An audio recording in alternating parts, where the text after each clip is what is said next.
नवापूर तालुक्यातील विसरवाडी येथे मोठी बाजारपेठ असल्याने खेड्यापाड्यातील ग्रामस्थ वाहनाने बाजार करण्यासाठी मोठ्या संख्येने येत असतात।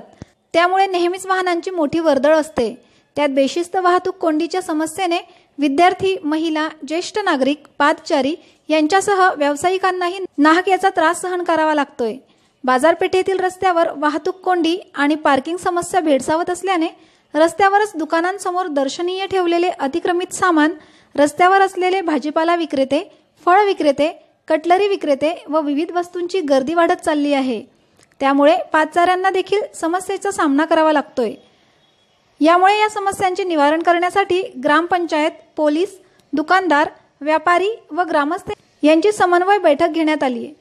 यावेळी विसरवाडी पोलीस ठाण्यात सहाय्यक पोलीस निरीक्षक धनंजय पाटील, पोलीस निरीक्षक चंद्रकांत शिंदे, ग्रामपंचायतीचे ग्राम विस्तार अधिकारी कैलास सोनवणे, ग्रामपंचायत सदस्य गुड्डू अग्रवाल, ग्रामपंचायत सदस्य गिरीश जाधव, व्यापारी पिकेश अग्रवाल, धारासिंग गोसावी, हिरालाल अग्रवाल, प्रकाश अग्रवाल, संजय अग्रवाल उपस्थित होते।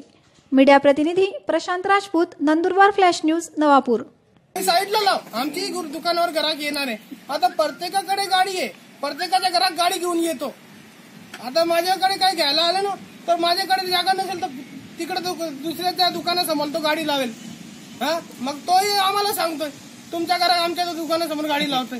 अरे मी काय ही जागा विकत घेतली आहे? एकदा एकाला सांगितलं मी बाजूला गाडी लाव, तर तो काय सांगायचा, तो या रस्त्याचे पण टॅक्स देतो का म्हणे। म्हटलं आमच्या सरपंच साहेबांना विचारावं लागेल, ते आमच्याकडून कसलं टॅक्स घेतात। आता वादविवाद होतात का नाही? तर रस्त्याच्या विसरवाडी गावात जी मेन मुख्य मार्केट आहे, तर तिथून सुरुवातीपासून तर इकडे गावात फारुख शेठच्या पलीकडे पर्यंत काही असं सुविधा केली, गेट वगैरे लावलाय ना, तर सगळ्यांना समाधान होईल आणि गाडीवाले बाहेर राहतील, गाडी आणतीलच नाही। आता शाळा सुटल्यावर संध्याकाळी 5-5:15 वाजेला बघा, ही वात्राट मुलं जी आहेत नवीन बाईक घेऊन आली, इतकं जोराने गाडी घेऊन घेतात गावातून। स्पीड ब्रेकर लावलेले आहे ते, तरी सुद्धा त्यांची गाडीची स्पीड कमी होत नाही। मुली पण जातात, त्यांनाही कट मारून जातात। आम्ही दररोज बघतो, एखाद्याला काय सांगितलं तर तुझ्या बापाची काय जातोय असं सांगतील ते। आपल्याला ते आज आपली मुलं पण मुली पण आहेत, कुणाला काही धक्का लागला तर, आणि ही मुलं काय ऐकतात नाही, आणि यांचे बाप पुन्हा जोर करायला येणार आपल्याला।